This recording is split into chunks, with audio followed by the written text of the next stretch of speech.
Dinner తర్వాత Rishi TV చూస్తూ ఉంటాడు. వసు ఏమో బాల్కనీలో నిలబడి కాల్స్ ట్రై చేస్తూ ఉంటుంది. రిషి టీవీ చూస్తున్నప్పటికీ వసునే అబ్జర్వ్ చేస్తూ ఉంటాడు. తన ఫేస్లో అవతల వాళ్ళు కాల్ లిఫ్ట్ చేయట్లేదన్న ఆ ఎక్స్ప్రెషన్స్ అన్నీ అనుకుంటూ టీవీ ఆఫ్ చేసి నెమ్మదిగా వసు వైపు నడిచి ఆ బాల్కనీ డోర్కి జారబడి చేతులు కట్టుకుని నిల్చుంటాడు. ఏం చేస్తున్నావు అని అడుగుతాడు.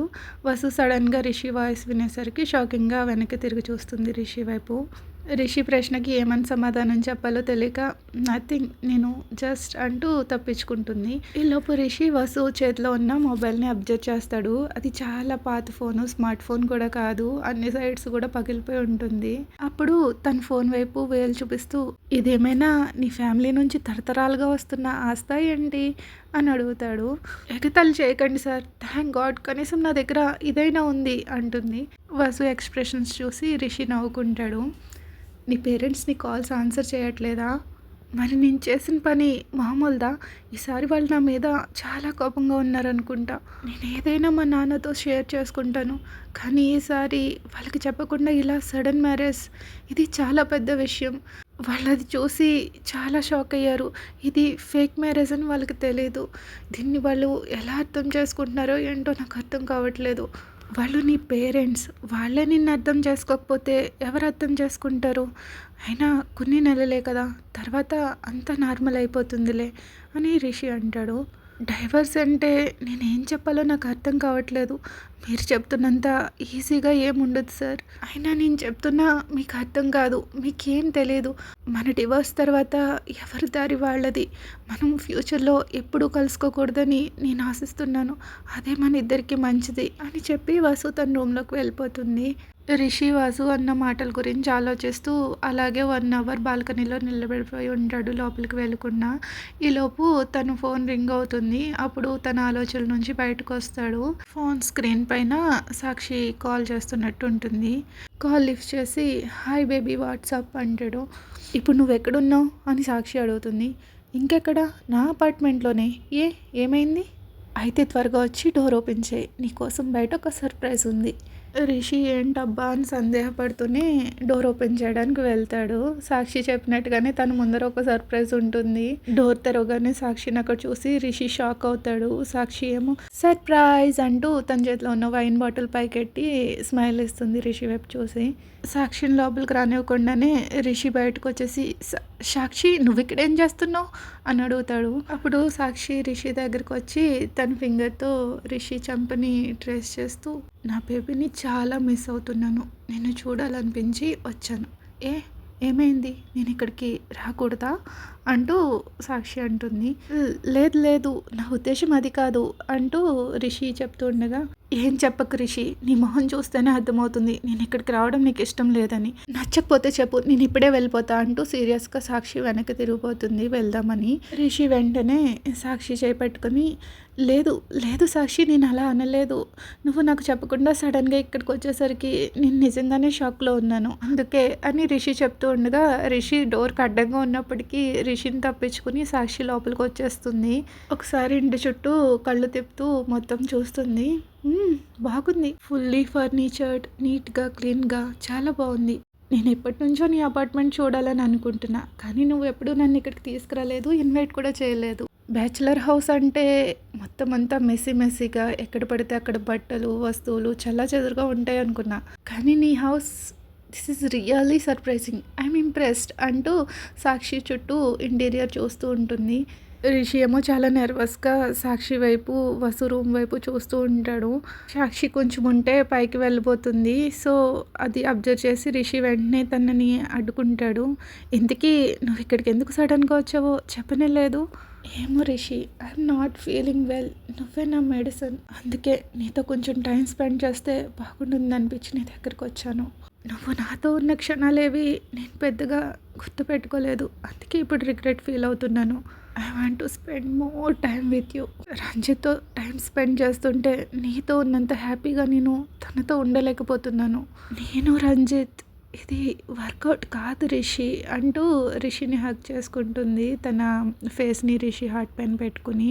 మరైతే నీకు ఏది నచ్చుతుందో అదే చేయొచ్చు కదా అని రిషి అంటాడు. లేదు రిషి, నేను నా పేరెంట్స్‌ని బాధ పెట్టలేను. నాకేం చేయాలో అర్థం కావట్లేదు.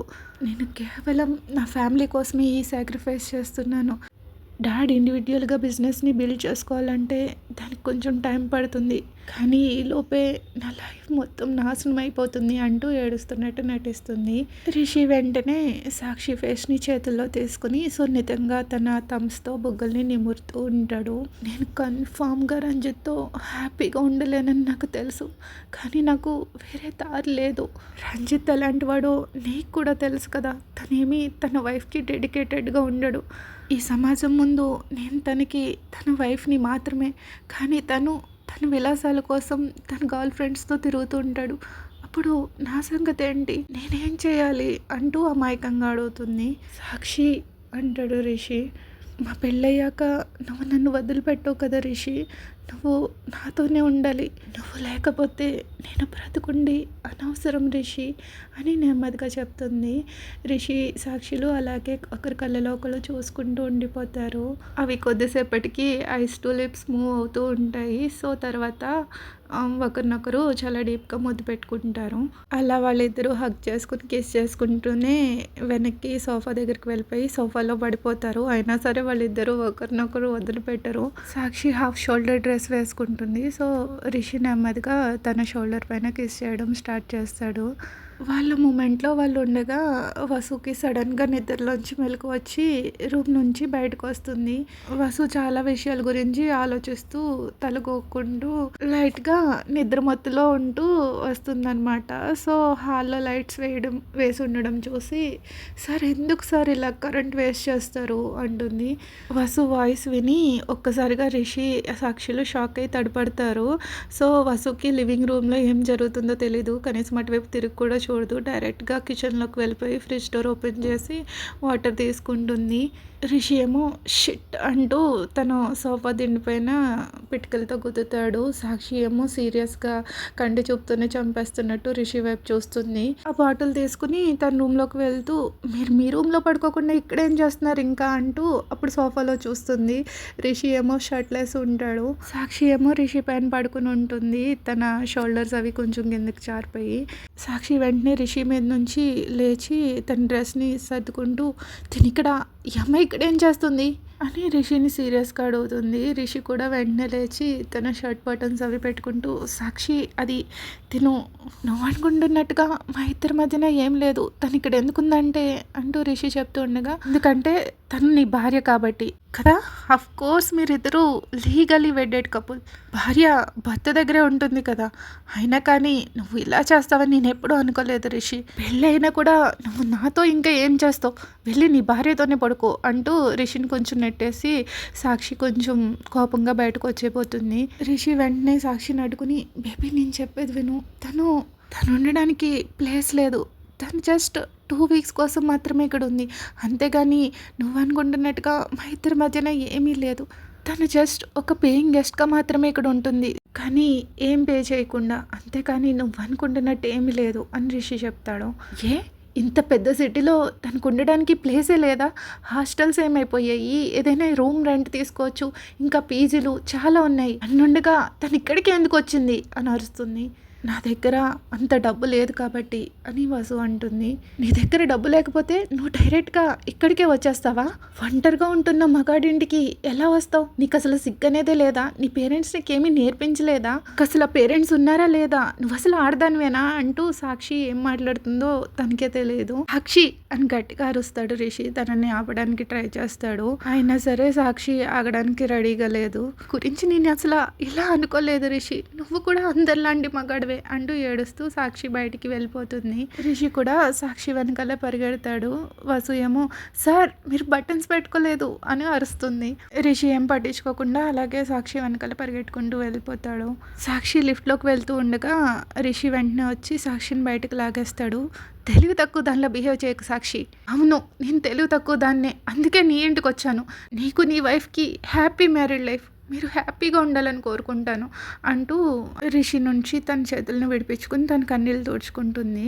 ఫస్ట్ థింగ్ తను నా వైఫ్ కాదు. దానిని నీ తలలోకి ఎక్కించుకో. అర్థమవుతుందా నేనేం చెప్తున్నానో? నేను ఆల్రెడీ నీకు ముందు కూడా చెప్పాను. తను జస్ట్ 2 వీక్స్ కోసం మాత్రమే ఇక్కడ ఉంది. ఆ తర్వాత నేను తనని చెన్నై బ్రాంచ్‌కి ట్రాన్స్‌ఫర్ చేసేస్తున్నాను. నన్ను అర్థం చేసుకోవడానికి ట్రై చేయి సాక్షి అంటూ కొంచెం విసుక్కుంటూ చెప్తాడు. తనకి చెప్పి చెప్పి విసిగిపోతాడు. ఏమో రిషి, నాకేం అర్థం కావట్లేదు. నాకు చాలా ఇన్‌సెక్యూర్‌గా అనిపిస్తుంది. ఆ అమ్మాయి నిన్ను నా నుంచి లాగేసుకుంటుందని నాకు అనిపిస్తుంది. అప్పుడు నేనేం చేయాలి? ఒకవైపు రంజిత్, మరోవైపు నువ్వు, ఇప్పుడేమో ఈ అమ్మాయి. నేను భరించలేను అంటూ నేలపైన కూర్చుని తలపైన చేయి పెట్టుకుంటుంది. బేబీ, నువ్వేమి ఆ రంజిత్ గురించి టెన్షన్ పడకు. వాడిని ఎలా హ్యాండిల్ చేయాలో నాకు తెలుసు. వాడి ఇంటి పేరు చూసుకుని వాడికి పొగరెక్కింది. వాడి పొగరు ఎలా అణచాలో నాకు బాగా తెలుసు అంటూ ప్రతీకారంతో మండిపోతూ ఉంటాయి రిషి కళ్ళు. సాక్షికి రిషిని అలా చూసి డౌట్ వస్తుంది. వాట్ యు మీన్ అని అడుగుతుంది. ఒకటి ఉందిలే, అయినా అది నీకు తెలుసుకోవాల్సిన అవసరం లేదు. మీ డాడ్ నీకు రంజిత్కి పెళ్లి చేయడానికి కారణం రంజిత్ రాజేంద్ర వర్మ ఇండస్ట్రీస్కి వారసుడని ఒకే ఒక్క కారణంతో కదా. అలాంటప్పుడు ఆ రాజేంద్ర వర్మ ఇండస్ట్రీస్ కుప్పకూలిపోతే ఖచ్చితంగా మీ డాడ్ తన మనసు మార్చుకుంటారు అని రిషి చెప్తాడు. రిషి, నీకు రంజిత్కి మధ్యలో ఏం జరిగిందో నాకు తెలీదు. నాకు తెలుసుకోవాలని కూడా లేదు. నేను చెప్పేది ఏంటంటే ఆ అమ్మాయి షీఈస్ నాట్ రైట్ రిషి. తనపైన నాకు అనుమానంగా ఉంది. ఆ అమ్మాయి నీతో కలిసి నీ ఇంట్లో ఉండడం నాకు అసలు ఇష్టం లేదు అని సాక్షి మళ్ళీ భయంగా చెప్తుంది. సాక్షి, నువ్వు ఎక్కువ ఆలోచించి నీ బ్రెయిన్ పాడు చేసుకోకు. ఐ నో, నేను ఆలోచించకుండా వసుని పెళ్లి చేసుకున్నాను. అయినా సరే నేనేం రిగ్రెట్ ఫీల్ అవ్వట్లేదు. ఎందుకంటే నేను రంజిత్కి గుణపాఠం చెప్పాల్సిన టైం వచ్చింది. ఇప్పుడు దాన్ని కవర్ చేయడానికి నాకు వసుధర అవసరం. అందుకే. Are you stupid Rishi? దానికోసం నువ్వు ఆ అమ్మాయిని పెళ్లి చేసుకుంటావా? నువ్వు నిజంగా బయట చెప్పుకుంటున్నట్టు కన్నింగ్ లాయర్వేనా? అసలు నీ కళ్ళకి బ్రెయిన్కి ఆ అమ్మాయి ఎలా కనిపిస్తుంది? తనేదో ఖచ్చితంగా పెద్దదే ప్లాన్ చేసి నీ లైఫ్లోకి వచ్చింది. ఆ అమ్మాయి నీ పైన ఏదో కుట్ర పన్నుతుంది రిషి అంటుంది. సాక్షి మాటలు రిషి పట్టించుకోడు. వాట్ నాన్ సెన్స్ సాక్షి, ఏం మాట్లాడుతున్నావు? ఏంటి రిషి, ఒకసారి నువ్వే ఆలోచించు. ఏమీ ఆలోచించకుండానే నీ కంపెనీలో అప్రెంటిస్గా వర్క్ చేసే అమ్మాయి డైరెక్ట్గా నీ అపార్ట్మెంట్లోకి వచ్చిందంటే ఇది కూడా నీ వైఫ్ పొజిషన్లో వచ్చింది. అయినా సరే నీకు అర్థం కావడం లేదా? నీకు అర్థమైనా అర్థం కొన్నట్టు నటిస్తున్నావా అంటూ కొనుక్కుంటుంది. సాక్షి మాటలు విన్నాక రిషి కూడా ఆలోచనలో పడిపోతాడు. ఎంతైనా సాక్షి సైకాలజిస్ట్ కాబట్టి రిషిని ఎలా మ్యానిపులేట్ చేయాలో తనకు తెలుసు. సో రిషి ఎలా మ్యానిపులేట్ అవుతాడో చూడాలి. మీకు ఈ ఎపిసోడ్ నచ్చితే లైక్ చేయడం మర్చిపోకండి. Thank you for listening. Please like, share, subscribe. Bye bye.